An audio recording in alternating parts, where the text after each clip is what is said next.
నాగ్పూర్ అల్లర్లకు కారకుడిగా భావిస్తున్న ఫహీం ఖాన్ అక్రమ నిర్మాణాలపై ఆపరేషన్ బుల్డోజర్ అమలు చేసింది. మహారాష్ట్ర ప్రభుత్వం ఫహీం ఖాన్ ఇంటిని, ఇతర నిర్మాణాలను మున్సిపల్ అధికారులు తాజాగా కూల్చివేశారు.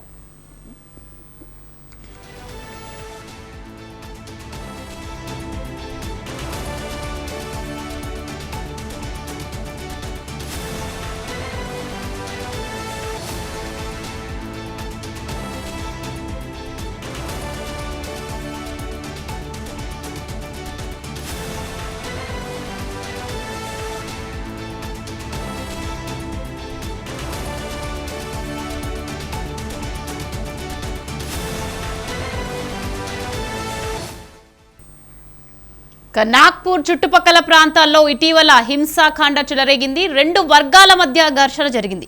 కాగా ఈ అల్లర్లకు ఫహీం ఖాన్ అనే వ్యక్తి కారకుడన్న సమాచారం పోలీసులకు అందింది. ఇందుకు సంబంధించి ప్రాథమిక సాక్ష్యాధారాలు కూడా పోలీసులకు అందాయి. ఈ నేపథ్యంలో ఫహీం ఖాన్ అక్రమ నిర్మాణాలపై ఆపరేషన్ బుల్డోజర్ అమలు చేసింది మహారాష్ట్ర ప్రభుత్వం. ఫహీం ఖాన్ ఇంటిని, ఇతర నిర్మాణాలను మున్సిపల్ అధికారులు తాజాగా కూల్చివేశారు. కాగా అక్రమ నిర్మాణాలకు సంబంధించి ఫహీం ఖాన్ కు గతంలో నోటీసులు ఇచ్చామన్నారు మున్సిపల్ అధికారులు. నిబంధనలు తూట్లు పడిచి నిర్మాణాలు చేపట్టడంతో వాటిని కూల్చివేసినట్లు అధికారులు వెల్లడించారు.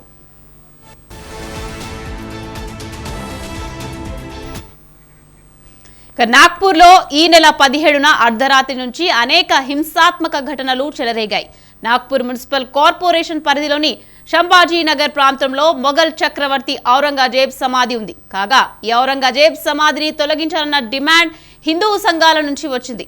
తొలగించకపోతే సమాధిని కూల్చివేస్తామని హిందూ సంఘాలకు చెందిన నాయకులు, కార్యకర్తలు పాలనా యంత్రాంగాన్ని హెచ్చరించారు. ఈ నేపథ్యంలో ఔరంగజేబ్ సమాధి దగ్గర భద్రతను మరింత కట్టుదిట్టం చేశారు. ఔరంగజేబ్ సమాధిని మహారాష్ట్ర ప్రభుత్వం తొలగించాలని బజరంగ్ దళ్ నేత నితిన్ మహారాజన్ డిమాండ్ చేశారు. సమాధిని తొలగించకపోతే మసీద్ తరహాలో మరోసారి అటువంటి ఘటన పునరావృతమవుతుందని నితిన్ మహాజన్ హెచ్చరించారు.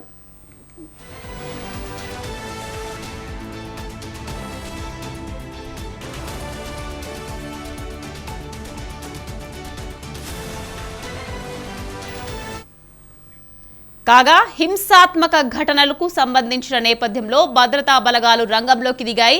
నాగ్పూర్ మున్సిపల్ కార్పొరేషన్ పరిధిలోని పలు ప్రాంతాల్లో పోలీసులు కర్ఫ్యూ విధించారు.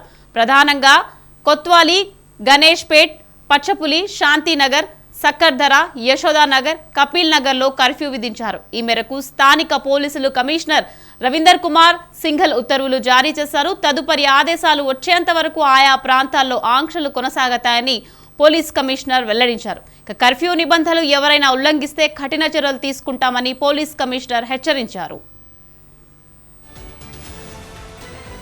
కాగా హింసాకాండ ఘటనలో దాదాపు 30 మంది గాయపడ్డారు. వీరిలో ఎక్కువ మంది పోలీస్ సిబ్బందే కావడం గమనార్హం.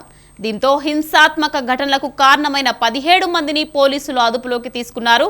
హింసాకాండ జరుగుతున్నట్లు సమాచారం అందడంతో పోలీసులు హుటాహుటిన రంగంలోకి దిగారు. హింసాకాండకు పాల్పడుతున్న అల్లరి మూకలను చెదరగొట్టారు.